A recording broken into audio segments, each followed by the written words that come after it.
नमस्कार मित्रांनो, आज आपण बारामती आहेत। बारामतीमध्ये आपण विद्युत क्षेत्र तांत्रिक कामगार युनियन यांच्या साखळी उपोषणासाठी इथं आलेलो आहे। यांच्या काही मागण्या आहेत, आपण ते आपण बघणार आहेत आणि त्यांच्या वतीने आपण त्यांना न्याय मिळवण्याचा पूर्ण या यूट्यूब चॅनलच्या माध्यमातून यूट्यूब चॅनलवर करणार आहे। संपलेश महाराष्ट्र राज्य विद्युत वितरण कंपनी महावितरण या कंपनी प्रशासनाला आमच्या संघटनेचे केंद्रीय पदाधिकारी सन्माननीय श्री देवकांत साहेब, बाळासाहेब गायकवाड साहेब, रवी बाराई साहेब या केंद्रीय पदाधिकाऱ्यांनी जे नोटीस दिली होती या साखळी उपोषणासंदर्भात मुख्य तंत्रज्ञ व प्रधान तंत्रज्ञ यांच्या इंधन भत्त्याची प्रॉपर अंमलबजावणी होत नसल्याने हे आंदोलन, हे साखळी उपोषण आम्ही आमच्या संघटनेच्या माध्यमातून संपूर्ण महाराष्ट्रभर सर्व परिमंडल कार्यालयासमोर करत आहोत। या संदर्भात प्रशासकीय परिपत्रक क्रमांक 664 दिनांक 21/12/2023 तसेच सामान्य आदेश क्रमांक 90 दिनांक 31/3/1979 7/4/1979 दुरुस्ती चिठ्ठी 71 दिनांक 30/8/1983 अशा प्रकारे यापूर्वीच आपण बऱ्याच कालावधीनुसार तसेच यापूर्वी आपण 2 महिने असेच इंधन भत्ता वाढी संदर्भात आंदोलन संपूर्ण महाराष्ट्रभर संघटनेच्या माध्यमातून केलेले आहे। त्या संदर्भात आपल्याला अनुषंगाने महावितरण प्रशासनाने आपल्या वर्ग 3 व 4च्या कर्मचाऱ्यांना तळागाळातील आपल्या सर्व शेतकरी म्हणा किंवा आपले वीज ग्राहक आहेत त्यांच्या वीज बिल वसुली तसेच वीज बिल दुरुस्ती संदर्भात तळागाळापर्यंत जाऊन रात्रंदिवस अहोरात्र कष्ट करून रात्रंदिवस फिरावं लागतं। त्यास त्यांना त्यांच्या गरजेनुसार गरजे इतका तरी किमान त्यांना इंधन पेट्रोल भत्ता मिळावा ह्या उद्देशाने संपूर्ण महाराष्ट्रभर आंदोलन केलेले होते। त्यानुसार या आंदोलनाची आपल्या प्रशासनाने दखल घेऊन इंधन दरवाढ भत्ता लागू पण केला, परंतु त्याची अंमलबजावणी केली नाही व लेखी पत्र दिलेले नाही। त्यामुळं प्रशासनाला एक जागा करण्यासाठी संघटनेने या 3 दिवसाचं लाक्षणिक साखळी उपोषण संपूर्ण महाराष्ट्रभर आयोजित केलेलं आहे। काल पहिला दिवस संपूर्ण महाराष्ट्रात भरपूर प्रतिसाद मिळाला व आजही आंदोलन चालू आहे। मुख्य विषय असा होता की मुख्य तंत्रज्ञ व प्रधान तंत्रज्ञ यांच्या इंधन भत्त्याची प्रॉपर अंमलबजावणी होत नसल्याने आंदोलन करीत आहोत। वरील संदर्भित विषयानुसरून संपूर्ण महाराष्ट्रभर हे आंदोलन चालू आहे।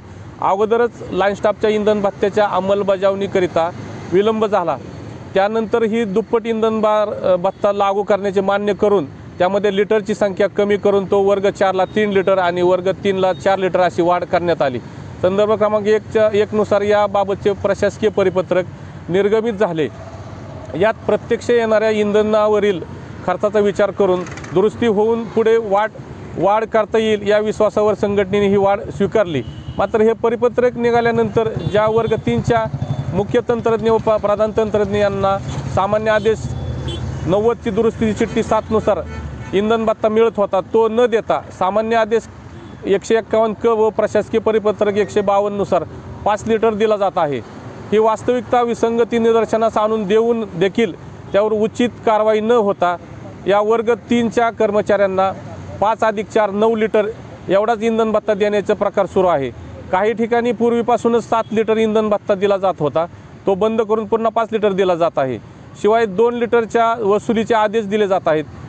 एका बाजूला दुरुस्ती प्रक्रिया मागील 1 वर्षापासून सुरू असताना ती झाली नाहीच, मात्र दुसऱ्या बाजूला योग्य इंधन भत्ता न देता नियमबाह्य पद्धतीने वसुली करणे हे प्रकार घडणार असतील तर त्याविरोधात संघटनेचा आंदोलनाशिवाय पर्याय नाही। म्हणून योग्य व उचित दुरुस्तीसाठी संदर्भ क्रमांक 3च्या संघटनेच्या आदेशानुसार दिनांक 26/11/2024 पासून ते 28/11/2024 पर्यंत 3 दिवस सर्व परिमंडल कार्यालयासमोर संघटना साखळी उपोषण करणार आहे असे पत्र प्रशासनाला दिले। त्यानुसार दिनांक 26/11 पासून संपूर्ण महाराष्ट्रभर सर्व परिमंडल कार्यालयासमोर साखळी उपोषण चालू आहे। याची दखल घेऊन माननीय श्री अरविंदजी बादीकर साहेब यांनी काल आमच्या केंद्रीय पदाधिकाऱ्यांसोबत महावितरण कार्यालय मुंबई या ठिकाणी काल बैठक झाली। या बैठकीमध्ये बादीकर साहेबांनी आज आम्हाला आमच्या केंद्रीय पदाधिकाऱ्यांना आश्वासित केलं आहे की आज दुपारपर्यंत लेखी तुम्हाला पत्र देतो अंमलबजावणी संदर्भातलं। जोपर्यंत लेखी पत्र मिळत नाही तोपर्यंत आम्ही आंदोलन असं साखळी उपोषण चालूच ठेवणार आहे। लेखी पत्र दिल्यानंतर आम्ही आमच्या केंद्रीय पदाधिकाऱ्यांना ज्यावेळेस लेखी पत्र दिलं जाईल की सदर पेट्रोल भत्ता वाढी संदर्भात आदेश आम्ही सर्व महावितरण प्रशासनाला कळवित आहे, असे पत्र दिल्यानंतरच आम्ही याची दुपारी 1:30 वाजता सांगता करू व आंदोलन साखळी उपोषण संपल्याचे जाहीर करू, असे मी संघटनेच्या वतीने जाहीर करतो. धन्यवाद. जय तांत्रिक.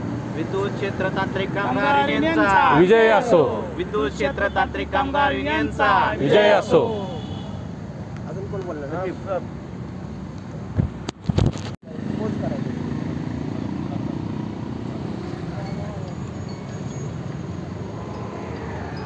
नमस्कार.